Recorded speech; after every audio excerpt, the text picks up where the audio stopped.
Let me know when you want it to. Hi, everyone. We're here live today, and you're seeing the cover of the new release, Victory of the Crown.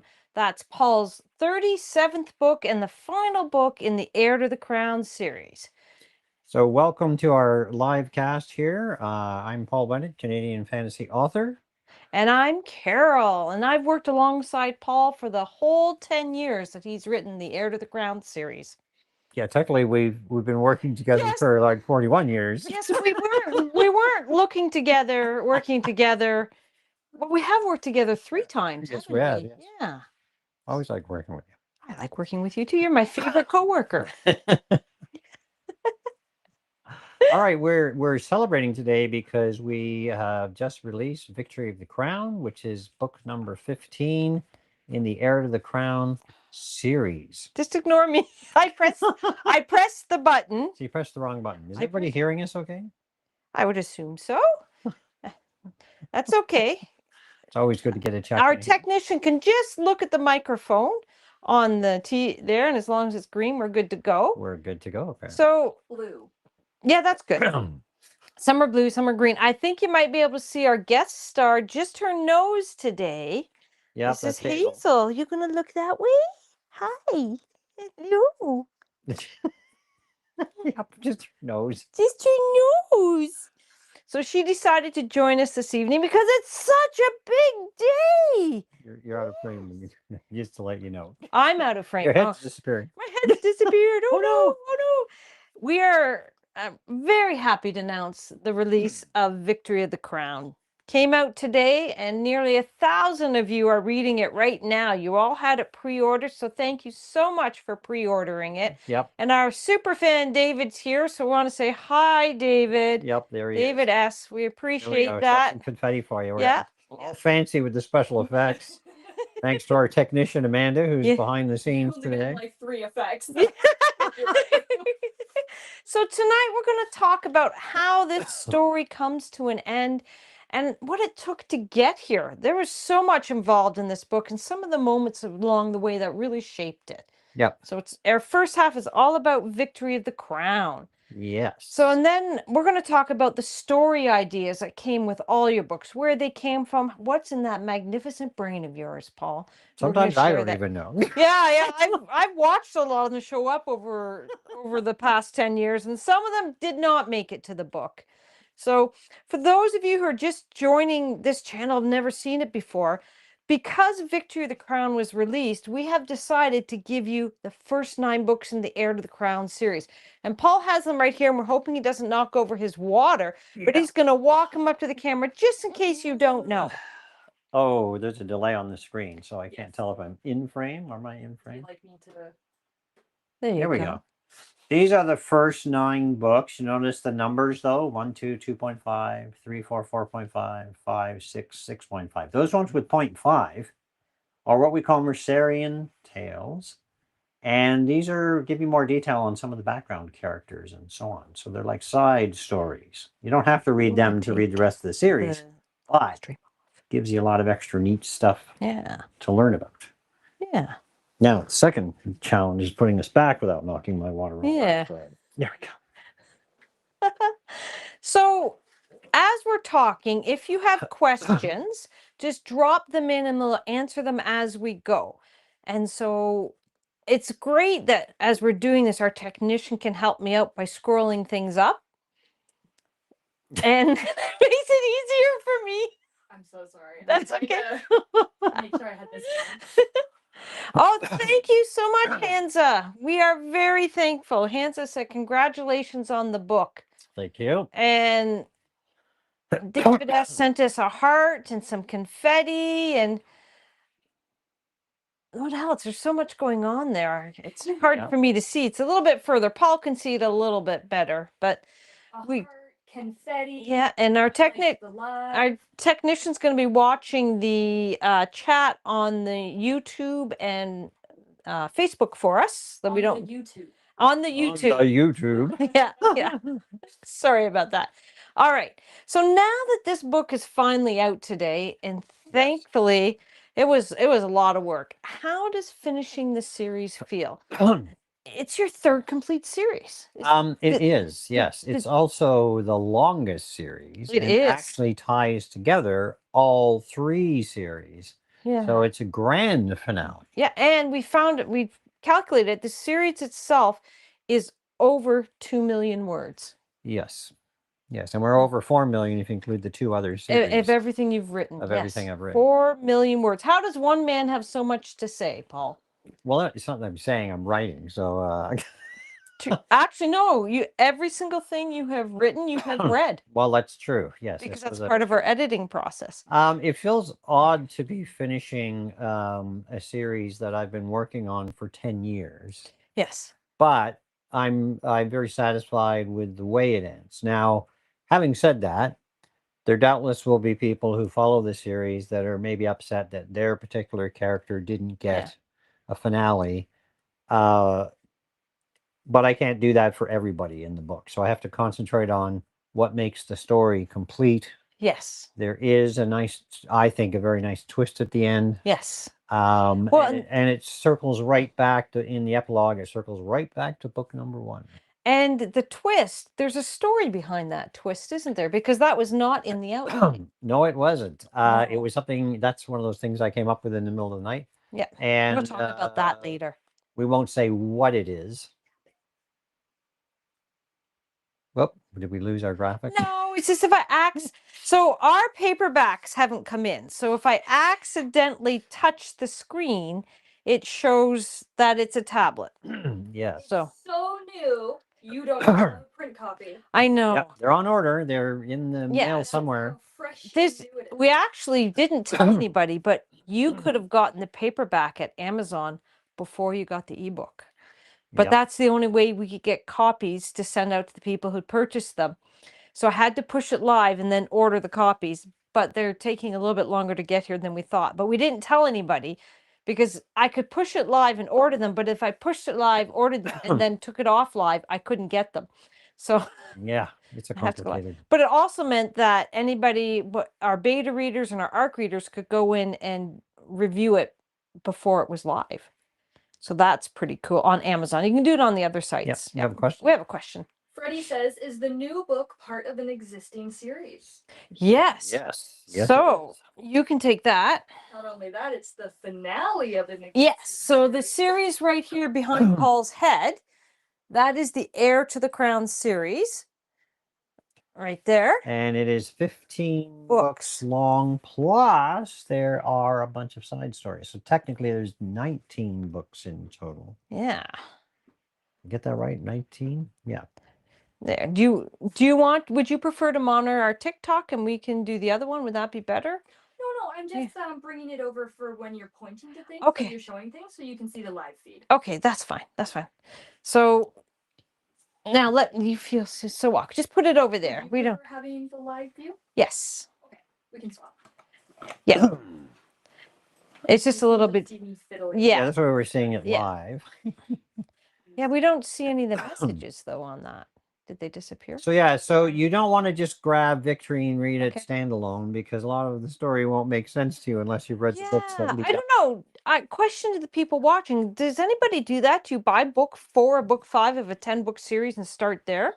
That just seems difficult. Here, I feel like sometimes, depending on the genre, like if you're reading detective novels where each book is a separate case, that would work. Yes, like your cozy mystery that you're writing. You could read do the that with your books. cozy mystery. Yes. Yeah, but for Or the this one, it's stories. Yeah. it's an overall story arc, so we want to. Sorry.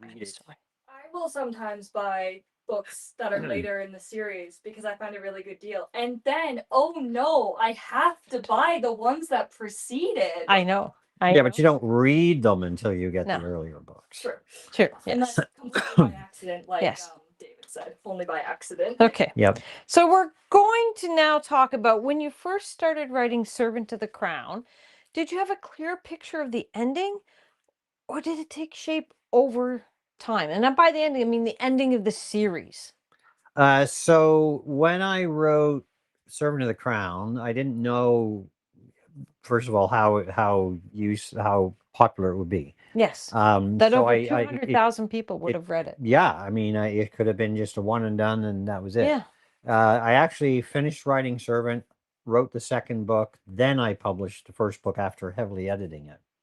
But I didn't really settle on a 15-book series until I got to about book 3. And that's when I started seeing a bigger picture and realized I mapped it out basically to be 15 books. Yeah. With 3 great story arcs, great as in large story arcs. So Okay. each set of 5 books is one large story arc. Well, Hazel just wants to remind everybody, because she was sleeping when I said it, that if you want to start the series, the first 9 books are free. And we didn't say before where that was. And maybe our technician Right. can write it in, that it's pauljbennetauthor.com. You can get your free books. .com. Can't really put it on So if you want to scroll down just a little bit, you're a little bit too high. We could almost, it's got my name on the screen there. We could almost put the website in there. Yeah. Anyway. Number 3.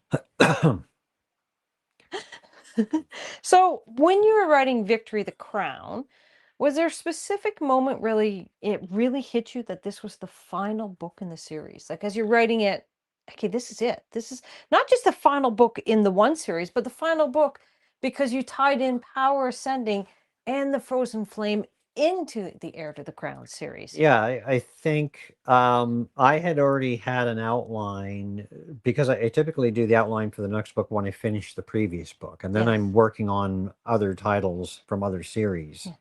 So by the time I came back to it and I looked at the outline I had, I realized it wasn't going to work. It needed to be less war and more personal stories. Yes. Bring the characters to the forefront. And then I think that's when I saw the whole resolution sort of come together. But it was definitely a lot of work. It's difficult to wrap up a 15-book series. Yeah, it was. But you didn't get very emotional about it. A couple parts you did, well- not like book 10 and 11. Spoiler. Yeah, well, so books 10 and 11 are more emotional stories, right? Yes. This one is just, it felt like the right time to finish things off. I Yes. thought I had an ending. The ending I envisaged fit into the narrative It that I did. had developed. I felt that the ending came full circle. The first book, although it does start with a bit of a battle, the first book is more of like cozy session 0 if you're role playing. Yeah, right? an introduction to the characters on the Yeah, world. yeah. It goes in a nice, easy pace, and I felt. I mean, the book is not an easy pace. It's fast, but the epilogue really brought you back to that whole feeling again. Yeah. I really enjoyed that. Yeah. Well, after spending so long with these characters, what was it like to write their final moments? And no, this is the final time I'm writing Gerald. This is the final time I'm writing Anna. I think a mix of relief and also some sadness. Yeah. They might show up again as guest stars in other stories. Yeah. But also, when you have so many books with the same characters, there's a lot of facts you have to check, and you have to make sure the characters are acting within their personas. Yes. So it makes it progressively more difficult. It's like writing Star Trek episodes. You have to remember all the technobabble that you've mentioned previously. Created, yeah. And it's interesting that you say that, because in editing this particular book, it was arduous, I think is the word I'd use, because when I'm editing it, I had to have 7 and 8 different books open so I could fact check what you'd written. Yes. It's also a complex plot. Yes. With multiple plot lines running at the same time. I noticed that someone wants to know, have you ever thought of making a TV series or pitching the idea? Well, we would love to do that, but we're not the ones that are going to make a TV series. That's someone would approach. I don't think we're not looking at we don't. No one's approached us yet. Yeah, we don't have an agent out there looking for opportunities. Maybe we can do something like they've done with Firefly and start knocking on doors. think we need and a saying, bit more name it's recognition. coming, it's coming. I don't think we had the 3 to 400 million people Yeah, clicking on it. that's it. We just have to. We'll have a couple of successful TV shows that we're in first, and then we can Yeah. we can do that. We have a question. Hamza asks, did you use the names of your children or relatives in your stories? The only name so in Sword of the Crown, there's a knight named Sir Harold who Okay. helps train her, and Harold was my father's name. Yeah. So that was kind of an homage to him. Yeah. But other than that, no, there's no any other name similarities are just coincidental. Yes. And he did not kill people who annoyed him in his books. I've heard of people doing that. I guess it could be cathartic. Yeah. Like somebody who's really nasty, you just put them in the book and they die an awful death, but you never did that. Nope. But we did have someone who read Temple Knight and said it sounded like you.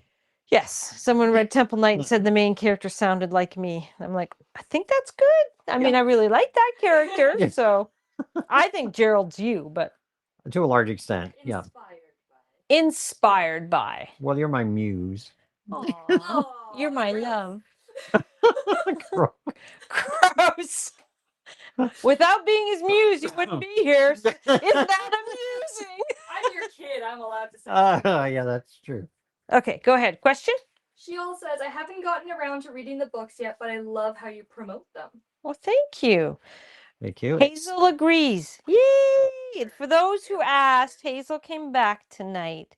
She only seems to come here when Amanda's here because, well, no, because I'm so busy. If I'm running it, I've got a keyboard on my lap and a mouse here. I don't have time to give her the full That's- attention she needs. She's a high attention type. Yeah. dog, yeah. Here. Full attention she needs and deserves. Yes. Yes. Yeah. Okay.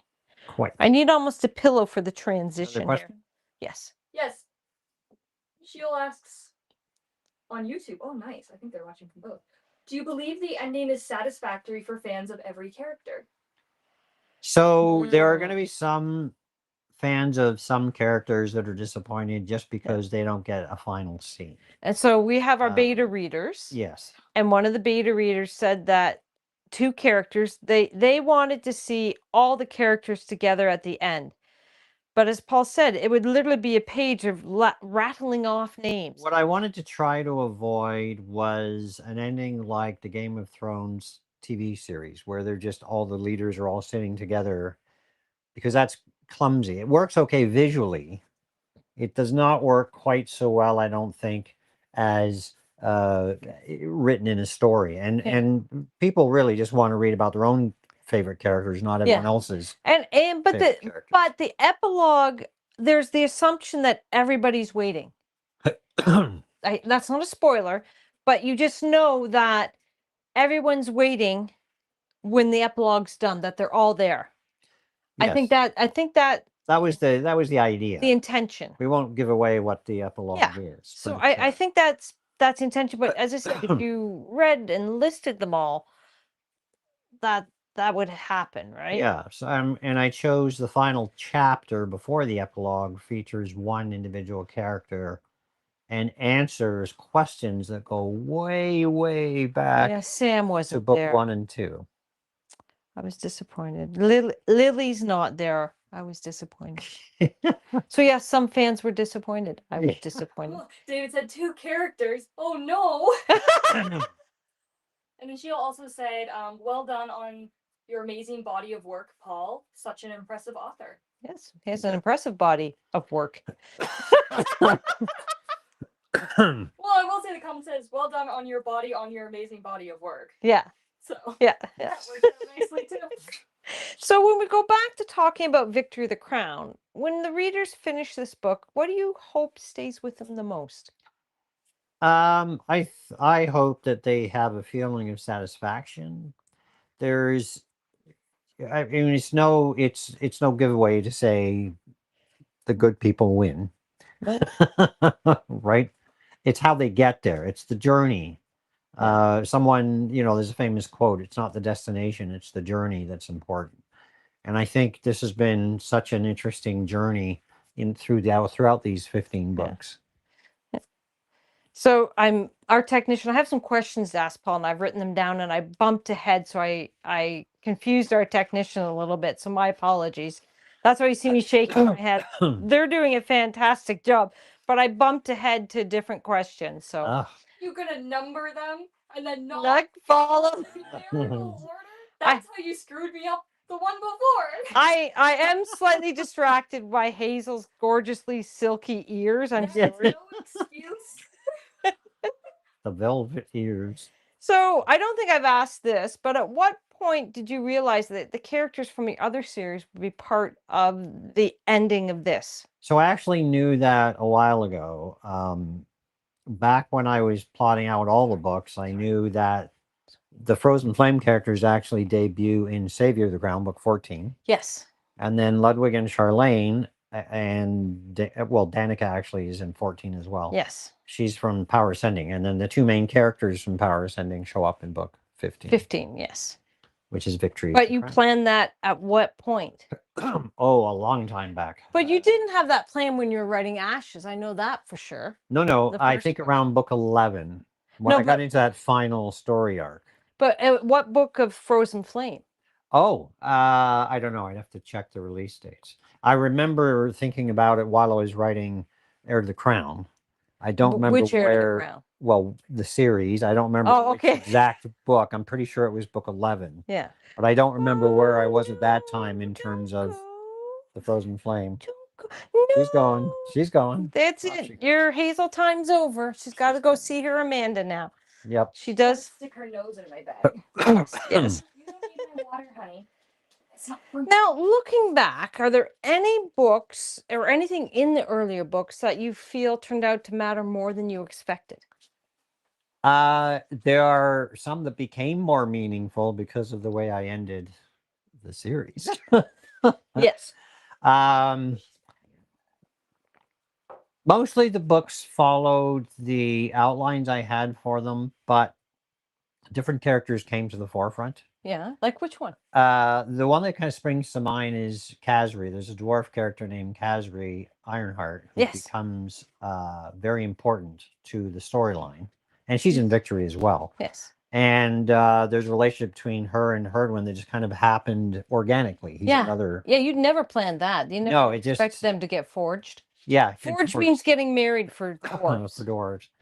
Yeah, it just kind of happened organically. I was writing it, and the scene made sense, and then it slowly, over the course of, I think it's Enemy of the Crown. I can't remember now.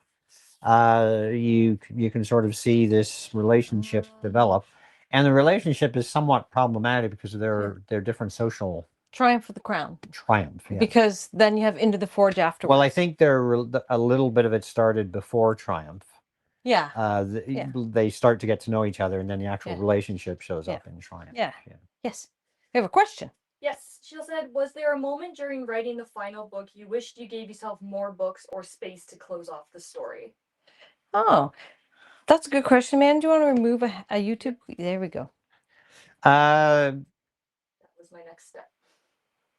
Sorry, run that by me again. I got distracted by Was the. there a moment during writing the final book you wished you gave Oh, yourself yes. more books or space to close off the story? Yeah, not really. The book ended up being 3 chapters longer than I originally outlined, just because I had to add in and resolve things without kind of rushing the plot. So there wasn't really anything else I wanted to add in. And I couldn't really take anything out. So No, yeah, but you. Well, I mean, you could have added more detail in. You could have, but it's the longest book in the series. I mean, I don't think adding the extras in would have. Let me see. So I know it's 372 pages. That's Savior you got there. Yeah. So how long is Savior is 324. So it's 50 pages longer than any book It's in the closer series. in length to the Power Ascending stories. I'm going to ask another question, and then I have to go let Hazel out because unfortunately she needs to use the bathroom. That's what's happened. So, do you want to go outside? Okay. So that would be a yes. Okay, so Amanda's going to ask Paul a question. I'll be back, but unfortunately, Hazel needs to go outside. Yep. And this is live. Yeah. We're live. Well, I'm live. Carol's still live. Just be careful what you say. You're still on the microphone. Oh, wait, I didn't think about that. I'm muted. Oh, she's muted. There you go. She's got it all figured out. Isn't she smart? Yep. Okay, well, there are a couple questions when she's gone. Sure. Do you have any specific actors or celebrities in mind while writing characters? Not really. I think, although to be honest, after the fact, I remember Greg Patmore, who's a great narrator. He did.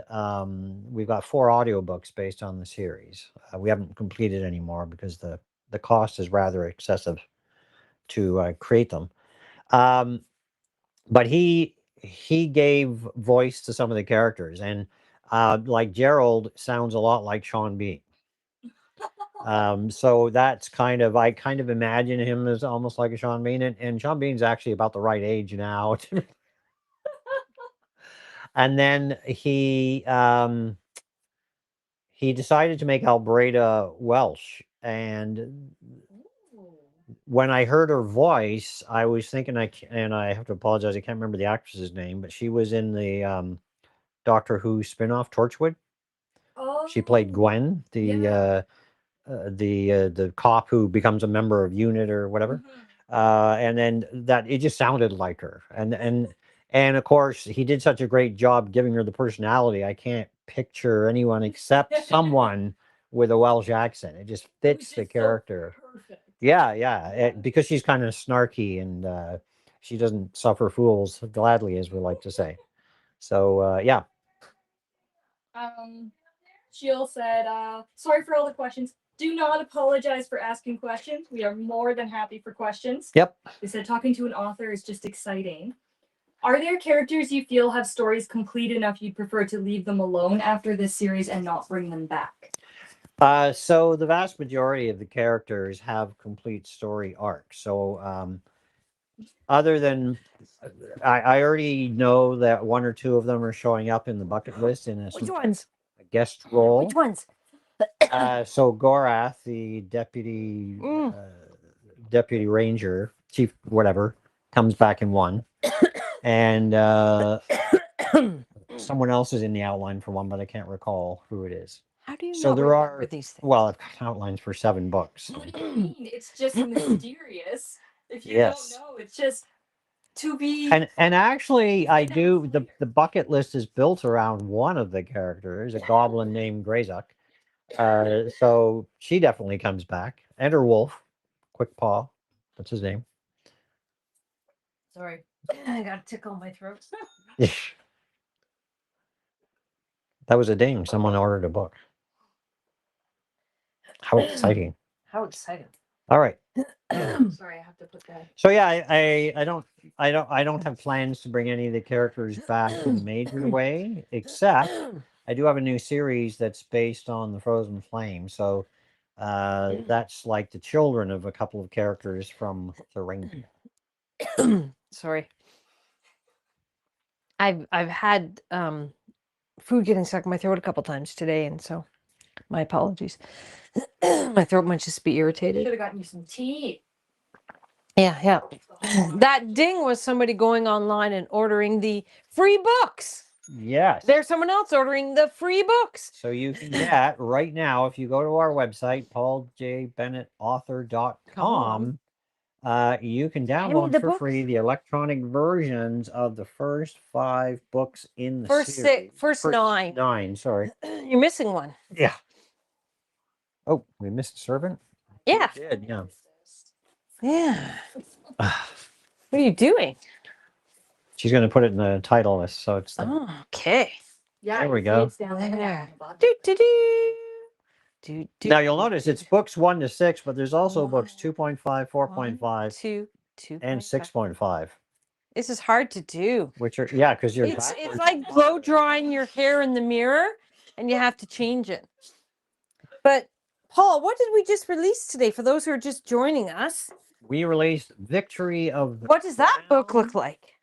Well, I don't know. Are you going to bring up the full screen version? It'll cover the full. Okay, fine. so Live Victory of the stream. Crown. Look at this book. Look at this cover. It's an There awesome you cover. go. So this Does it is feel epic? literally book. I think the cover is really cool. Book 15, the final book Okay. in the Heir to the Da, Crown. da, da, da. Do, do, do. I'm doing the cover. I could put a cloak on just a minute. It's like the cover. Not sure what that is. That's If you look at the cover, they look like they're wearing a robe. That was my robe. oh, I see. Okay. Robes are normally worn in the back though, I am improvising. and you got to be careful. They got caught in engine intakes. So did you ask your own question or one of my questions? She asked a question from the I viewers. did Okay. one of each, technically. Okay. So would Oh, I no, actually, I just did the chat. My bad. Okay, so looking back now. I forgot where we were. No, that's all right. Now that it's done, does it feel like a full stop or more like closing one chapter on a bigger world?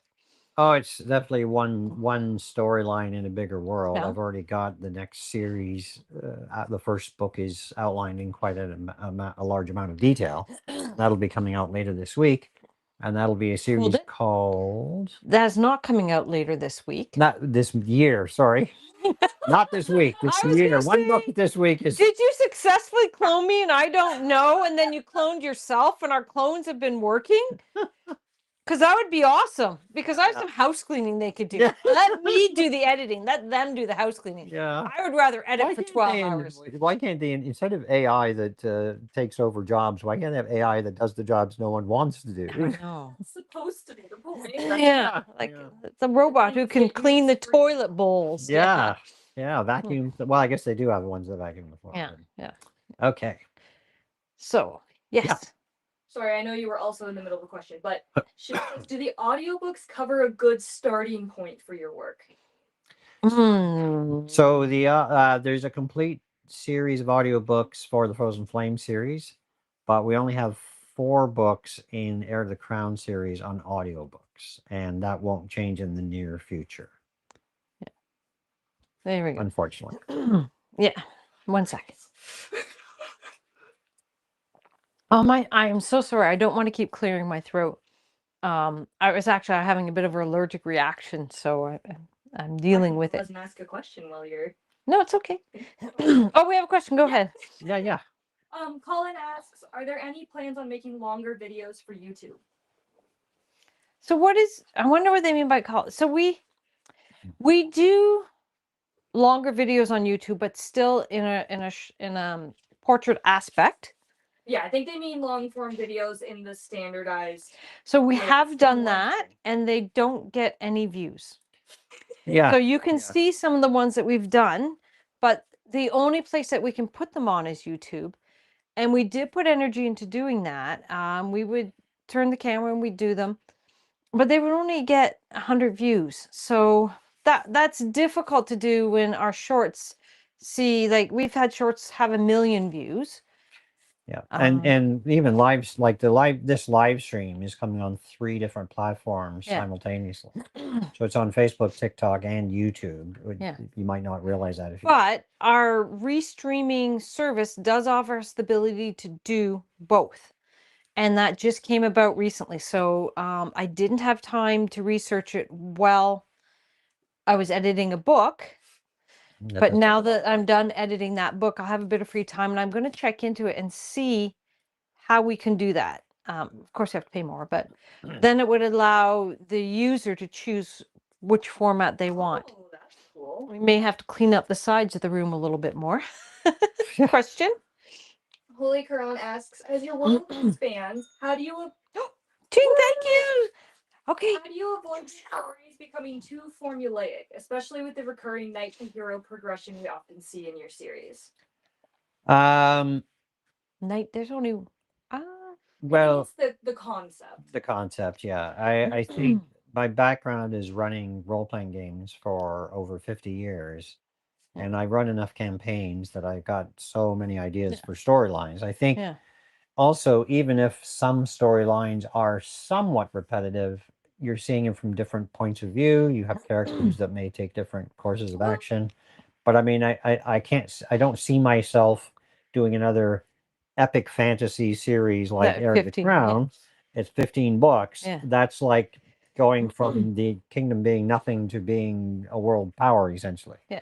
And I think if you look at his 3 series, Heir to the Crown, Power Sending, and The Frozen Flame, those series themselves are not similar. They're very different. So I think, and I've read the first in his Cozy Fantasy, and it itself is different again. It is low stakes and character interaction.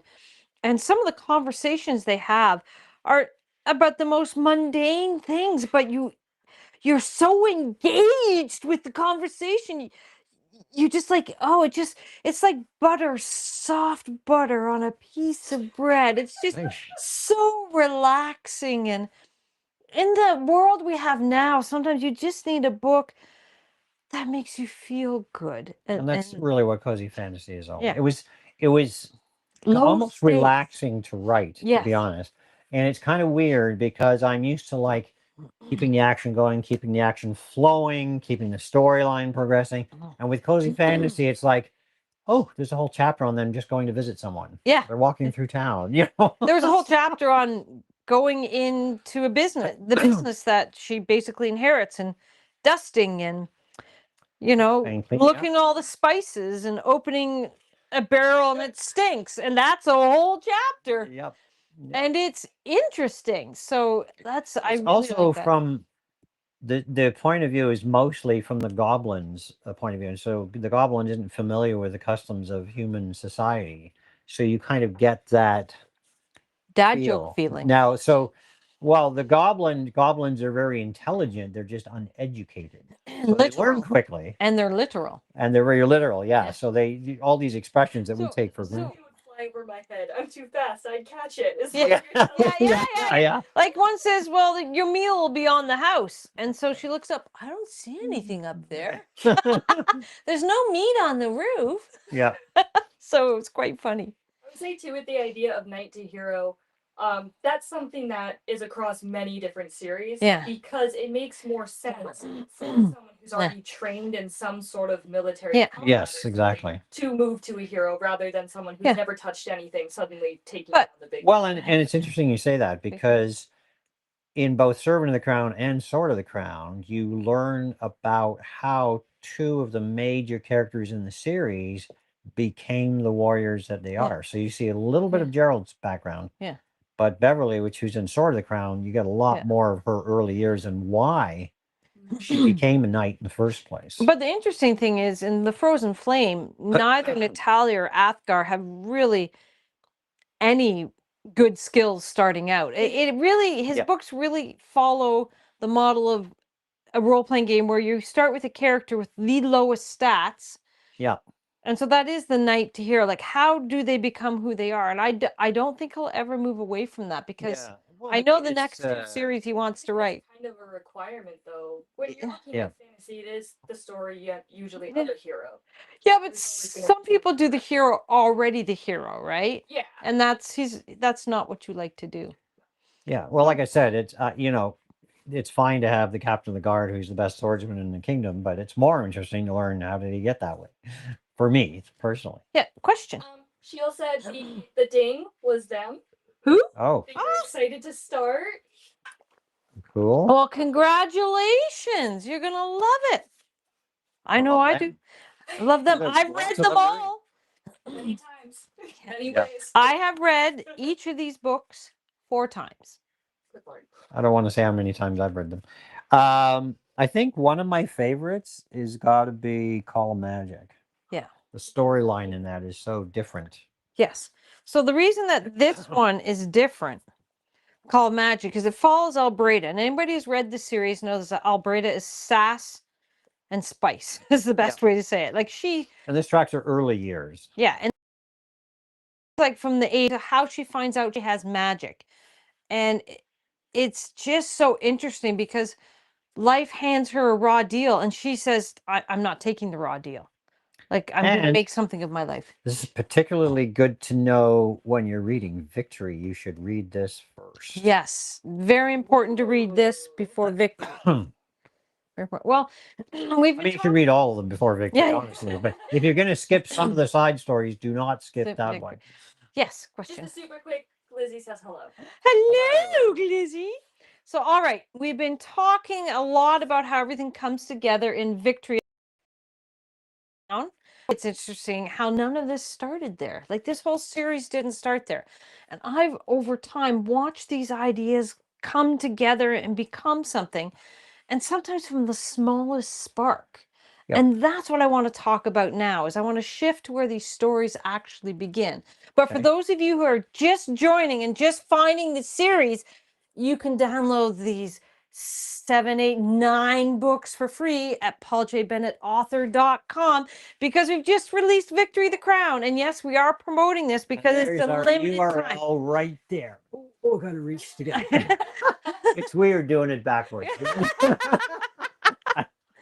So I'll just sit here with a million words on my lap. Oh my gosh. Yeah. Okay. So Paul, Yes. when an idea hits, and I've seen this happen multiple times. There was another one. Oh, we should get a little light bulb above you. Yeah. What are you seeing in that moment when that idea pops into your head? Is it like a movie or a scene? Usually it's a scene or it's a character. Like the concept of Albreda as a character was originally just I pictured this sort of earthy, druidy. I wanted kind of like a Merlin character, Yeah. but more attuned to like the magic of the earth, as well, like or the earth mages, Yeah. as I call them in the book. So she's this mysterious individual. She has flashes of insight that no one can explain. Yeah. And she's one of those drivers of things behind the scenes. She's not like a major character, but she has a major effect. Yes. Right. And so I kind of liked that. But sometimes I'll be watching a movie or a TV show or something, maybe not even a fantasy genre, and Yeah. there'll just be a scene that either the actors on screen are going through, or just a scene like the camera's panning across something, and I'll see maybe a building, a castle, or whatever, and it just makes me think of something. Yeah. And sometimes I see these things and it doesn't hit me for several days, and then I'm just kind of mulling over what I've seen. Yeah. And then that sparks something. That never happens to me. That's why I edit and I don't write. That's not where my creativity lies. So for me, because I've got like 50 years running role-playing games as a game master, I'm always looking for new things to throw at players and for them to experience. So I'm always kind of looking out for story ideas or possible plot points, and so on. Sometimes it's just a character, right? Like you watch a movie or a TV show and there's just a character that kind of is an interesting character. Yeah. I've watched like some of the really old black and white Robin Hood, old Disney Robin Hood TV shows. You love Robin Hood. Stuff like that. Well, anything kind of medieval. Some of it's kind of corny because they used to, their chainmail was like woven of wool and just spray painted. So, Well, I mean, low budget. yeah. But you know what? It's a little bit, you like early Doctor Who. The stories are good. Yes. The special effects are like very dated, but Yeah. the stories still make sense. So, how much of the way you build stories now comes from your early role playing experience? How much? Yeah. So the main characters are from the role playing game. That is Gerald, Hannah, Arnhem, Revy Bloom, and Beverly. Well, Beverly was an NPC, yes. Yes. But Jack Marlowe, I was going to say, who shows up from time to time. Yeah. He shows up in book 3 to begin with. And actually, there's a funny story because in the books, a little bit of a spoiler here. Beverly is now like in her 20s. She's in love with someone from back home, but he's of a lower social standing. I don't want to give away too much. So she's committed. She's decided she's not going to marry. She's the daughter of a baron. Yes. And she's decided if she can't marry the person that she loves, she's not going to marry anyone. Yes. Well, they go to this other place, and Jack Marlowe, he's what we call a cavalier. Yeah. He's the other country's version of a knight. And Yeah. he takes a liking to her, but she does not reciprocate in any way. In No. fact, she just does not like him. And that was actually in the role playing game. That happened. That happened. So he just was hitting on her all the. She was an NPC. Yeah, yeah. And his character was just he was very flirtatious or whatever. And he couldn't she understand was why always, she didn't like him. she was always shooting him down. Well, at that time in the role playing game, I didn't have the background until much later, and then we were playing a game set years later, and I casually mentioned that oh, she's gone to visit her husband or something. She's not here, and he goes, "What? What? I have to go there now and find out who this is." I have to see if he's the right man for her. Yeah, yeah. So that was amusing. Question. Yeah. Your series is easy to follow, but still keeps you on your toes with very good cliffhangers. I really enjoy this series. Oh, thank you. We appreciate that. One of my objectives in writing is I don't want the reading to be difficult. It should be enjoyable. It should be a pleasant experience. And I don't want to single out any authors, but I will single out one who's been dead for a very long time. Charles Dickens. You ever read Charles Dickens? Careful. It's not your preference. It's not my preference. I don't need to see 6 pages describing a room. That's what it feels like. Some people like that. Some people say that your books don't have enough description, but we actually have some who say there's too much. And I'm like, I can't be reading the same book as you because you don't put a lot of description. It's everyone has a different concept of what's, like even amongst our beta, like someone wants more battles, someone wants less battles. Some people don't want to read the battles at all. It varies considerably. So you can't please everybody. But you want to try to make the parts that people do enjoy to be enjoyable. So. Yeah, it's interesting. We have beta readers that some of them don't prefer some of the stories, and they're excellent beta readers because they tell us what they don't like, so that we can objectively look at it and go, is that one person's opinion, or is that everyone's opinion? And the beta readers that we have changed the stories dramatically. Yeah, we've gone in and made major edits based on added scenes and even chapters on occasion. Yes. In answer to some of their critiques. Yeah.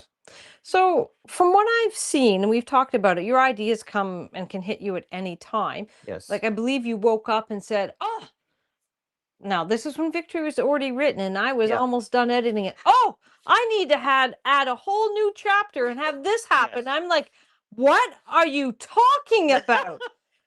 I mean, but it tied everything together so beautifully. And here's the funny thing, it didn't just tie it. I was editing the parts, and after you told me you were going to do this, I'm like, you already wrote all this in. How did you not have this planned? It was just amazing. I had to edit it a little bit to make it better, but that's the beauty about being able to work in an electronic medium. Yes, you couldn't do that like on a typewriter. That would have been extraordinarily difficult. My question to these ideas. You talked earlier, they generally start small and then you just make them bigger. Or do you ever have like a huge concept come to you as an idea when you're not writing? I'm not talking about the ones when you're writing. Right. These are the ones that just come up and smack you. It varies. Like when sometimes I'll just have like a basic concept, but then it'll stick with me for a couple of days. Sometimes we've talked about this, like when we're walking the dogs. Walk the dogs, and I'll say like, I got this idea, and then we talk things over, and then you've made suggestions or asked me more questions about it, and then it gets more developed. So sometimes I like this for Victory. I knew exactly what I wanted to put in. Yeah. Well, it's interesting when you talk about walking the dogs. We don't always agree on everything. And sometimes Paula writes something, I say, that's not working. And walking the dogs, I'll say, okay, it's not working. And what I suggested you don't like. So what could be different and still fit your story that still pleases the reader? Yeah. And so walking our dogs helps us work on higher level developmental edit stuff. Yeah. It really does make a difference. Dogs are an important part of the team. They are a very important part of the team. And, well, Tilly is actually Fang in the books. Yeah. Yeah. Oh, so when you said there, well, I guess it was named character. Well, technically Fang is a wolf, not a dog. Yeah. But has some of Tilly's persona. Yeah. Yeah. Now, a lot of these ideas ended up in Heir to the Crown series, which you can start for free with 9 books. Just go to pauljbennetauthor.com. Author.com. If you go to the store, you should be able to. Because we released the final book for those of you who will only read completed series. And there are lots of you out there. Yeah, no more Only excuses. read completed series. You have 1, 2, 3 completed series. He's got you covered. Now, if you're like our super fan David S., it took him 2 months to read them all. I don't think anybody else could do that. But I mean, if you're open to the challenge, go for it. That would be, well, he did it when there was 33 books. Are you gonna start Now a there's speed 37. challenge and have a Yeah. compete We could race do to that. the finish?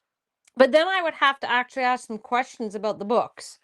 And quite frankly, they probably found the answers somewhere. So that doesn't work. But I will give everybody a little hint. If you would like a copy of Victory of the Crown in paperback delivered to your door, you need to sign up for the newsletter at pauljbennetauthor.com, because we are giving away only in the newsletter a paperback signed by Paul J. Yeah, Bennett, not the one for author. everyone, just to be Yeah, clear. just It's a one. draw. You have to have your name in the draw. So if you And subscribe. you have to answer the weekly question gets you into the draw. So we Yeah. are doing that. But we're not telling anybody but our newsletter subscribers. So Well, now we just told everybody. So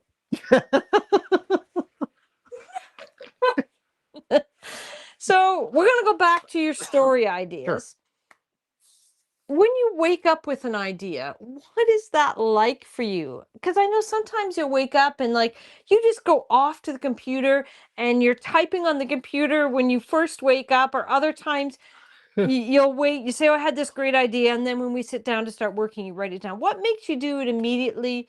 Or you've even said sometimes you've done it on your well, phone. because there have been a couple of occasions where I've thought of something, and then by the time I sit down to work, I've forgotten what it was that I wanted to do. Isn't it great to have That's- some timers? Somet- Sometimes you remember. The problem is, Sometimes yeah, you don't. the problem is when you have a busy life, like between exercising, walking the dogs. Your life is not busy. My life is It busy. can be. Yours is busier than mine. By far. But the morning routine, like I don't sit down to start typing till close to 10 o'clock or even later sometimes. Yeah. Yeah. So, and I'm up at like 7:30. So if I don't think things over when I first get up, I'm going to forget. There's too many other things that require. But do you my remember attention. what you have for breakfast? Yes, because I have the same Thing every day. Same. That's the way you do it. Somebody says, do you remember what you have for breakfast? Yep. Yep, Every day, yep. same thing. Yeah. Question. David says, I'm waiting patiently to start this one. Well, David, why are you waiting? It's available. It's available now in ebook format. Yeah, it was great. This is the first time. So we have our website, and it's the first time we set it up correctly, because we thought we had it set up correctly last time. New. I mean, there's so much to learn. So the people who pre-ordered it on the website, it was there at midnight. It was so cool. I felt so happy. So because of that, and this is a little secret for everyone, the next book we release, if you pre-order it on Paul's site, I'm going to give it to you at least 2 days early. Yes. David said, you haven't ended the live yet. That's why he hasn't started it. Oh, okay. That's fair. That's fair. That's fair. I had somebody message on Paul's social media asking when it went live yesterday. And I said, well, it'll go live at midnight Eastern Standard Time. And they lived in Mountain, so they got it 2 hours early. They were very excited. They got to start reading it for before bed. But I decided yesterday that that's what we're going to do, is we're going to release it early. And exclusive, depending on where we are in the process. It's always ready 4 days before release day. Guaranteed. So I'll probably do it 3 days before release day, but I might do it even earlier. Now, having said that, we don't have anything up for pre-order at the moment. It's the first time we ever. haven't scheduled anything yet. Yes. We do have some works in progress. Yes. But we haven't set any dates or anything yet. There will be some later. We're changing it up because I get a little stressed with editing and having it to have it done by certain dates. So now we're going to always have the book written and the next one being written before that first book goes up for pre-order. so that when it goes up for pre-order and you do the look inside, you can actually see what it is. So this is something doing, and so that we can order paperbacks from other sources that don't have to come from Amazon, and we can get them a lot in advance. So we can be doing our lives a couple months in advance with the book here. So that's what we want to do. It's the ultimate. But it does mean there may be 6 months without a new book. But then there'll be one book, one book, one book. So we want to set ourselves up for a little less stress. Please. And we're hoping to also get in some visits to some book events. Yes. So we're looking at doing some book events starting in April or May. In Southwest Ontario. Yeah. So if you know of anybody, shoot us an email at paul@pauljbennetauthor.com. Yeah. And we'll do that. So now, where do you find, going back the ideas for your stories, where do you find inspiration for your stories? Do you think more comes from your own imagination, or does it come from real world events or watching TV or reading books? Where's the bulk of your ideas come from? I don't really know, to be honest. It's funny because a lot of stuff that happens in the book kind of mirrors real events, some or historical events. Some of that's on purpose. Or prophesizes things, because some of the things you wrote in Heir to the Crown that you started 10 years ago are coming true now, which is kind of scary. So Simpsons, yes. Simpsons got the Simpsons effect. I mean, if you write enough books, you're bound to cover off everything anyway. Yeah. That's a difficult thing to answer, to be honest. Yeah. I think I get a spark or see something, and then my mind starts working on it. And sometimes, and I mentioned this when we did our earlier live stream. If I wake up in the middle of the night and I'm thinking about something, I have to get out of bed and walk around a bit. Like even I just go to the bathroom and just get a glass of water or something, so that I can mull it over and remember it. Because if I don't do that, I'll just forget it by the time I wake up. Right? Like I every morning when I wake up, I remember what I've been dreaming about. Yeah.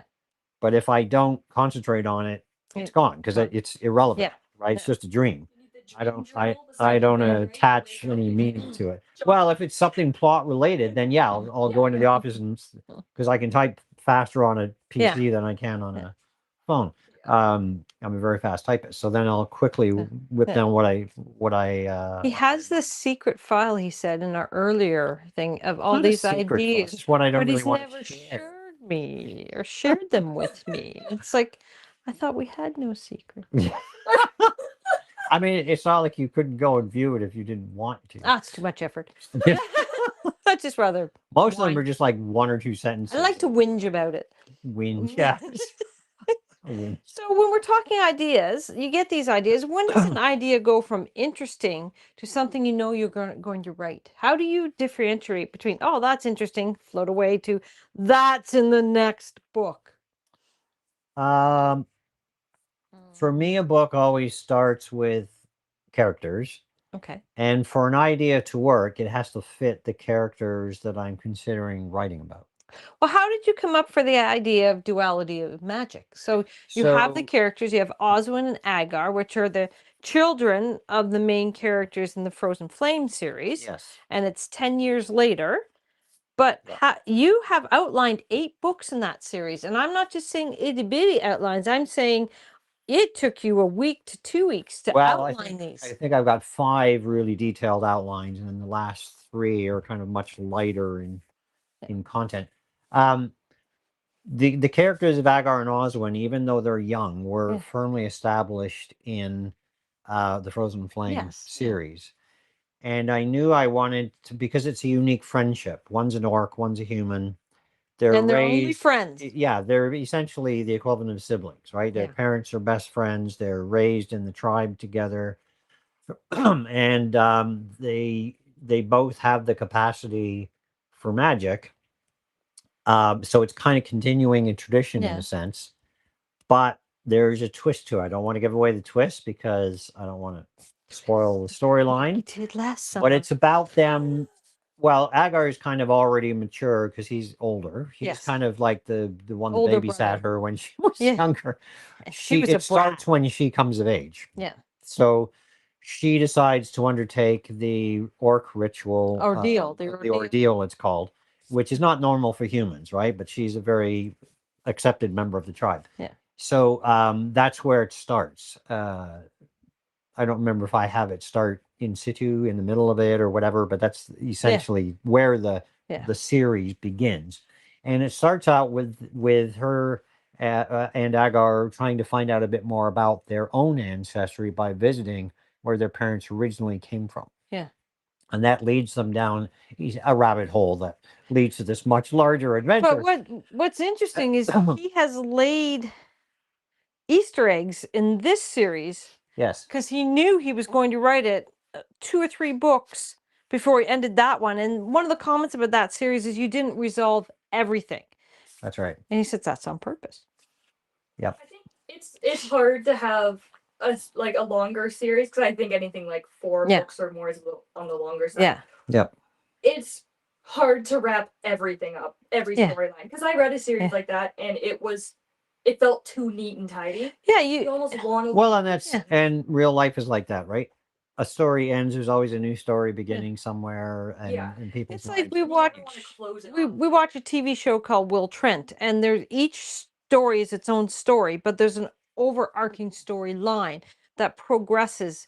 The status bar is continuously going on that. Right? Yes, yes. So, and I think that's what your books are. There's that week's adventure, and then the status bar, and then that week's adventure, and then the status bar, and that is why it's called a series. So it works together. Yeah.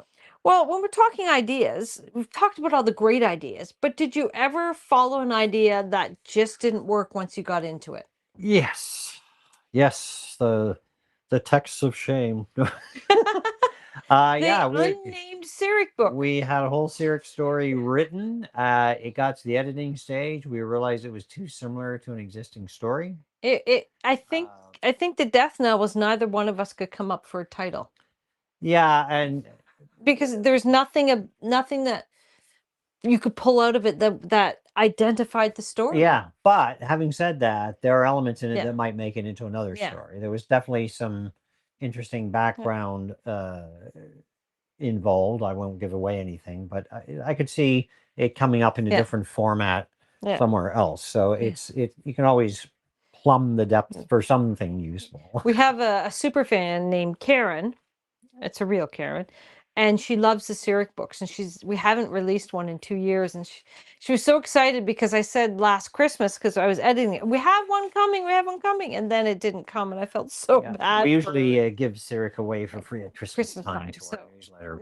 I might finish editing it and just give it to our newsletter people and just. Oh, I don't know. I think I'd want to save some of the ideas. Oh, okay. Never mind. I'm not doing that. Don't want to release something that's not described. So it's interesting when we're talking about creativity, because you're very creative when it comes to stories. My creativity lies a little bit differently, but do you think that creativity is just something people are born with, or can they develop it? Do they either have it or they don't? Or I think anyone can be creative, but I think it's important that if you are creative, you're nurtured. You have to be, when our and I mentioned this in the earlier live stream. We bought Lego for our kids when they were small. Yeah. But back in those days, you bought sets of Lego. They weren't a set like this set makes a Millennium Falcon, or this set makes a tower. This set is just a bunch of blocks, and you make whatever you want out of it. Your imagination makes it. So I think you have to sort of promote that. When you have kids, you want them to use hopefully you want them to use their imagination. And so you foster that. And then as they get older, they have that imagination. We built some pretty cool things out of it. We did. Yep. All right. Well, I think that we talked about a lot of things today, and I think we're going to wrap it up here. Because it's about that time. I know, but I just want to mention how today is such a special day, and we want to thank everybody for sharing it with us, because today was release day for Victory of the Crown. Exactly. Victory of the Crown. No, Amanda, Victory of the Crown. Oh, yes. Yeah, we'll do we it. Don't have to say. We can do fancy. Fancy Victory of the Crown. The Crown is now live. Book 15, the final book in the Heir to the Crown series. And if you're just finding out about the series, this is the first time you've watched us, or you only came in the last 5 minutes of the live and didn't hear me say this 5 other times, these 9 books are free in ebook format at pauljbennetauthor.com. And where can they find that, Paul? Right here. pauljbennetauthor.com. There we May or may go. not be partially hidden. Oh, Chance on TikTok. okay. depending Okay. on how it looks. So yeah, pauljbennetauthor.com. And we Yeah. really want to thank you for spending part of your day with us, whether it was the evening or early in the morning, depending where you're located. Yep. And we'll be back next Thursday. And what are we going to That's talk right. about, Paul? Next week we're going to talk about what we've learned from doing a 15-book Book series, Well, as well as 2 others. well, not multiple 15 others. books, though. It's actually 21 books. Well, 21 if you include all the side stories. Yes. That's right. So there's a lot Okay. there to cover. And will you ever do a 15-book series again, Paul? No. So thank you for watching, Thanks. and Yep. we'll see you again next week. And we're just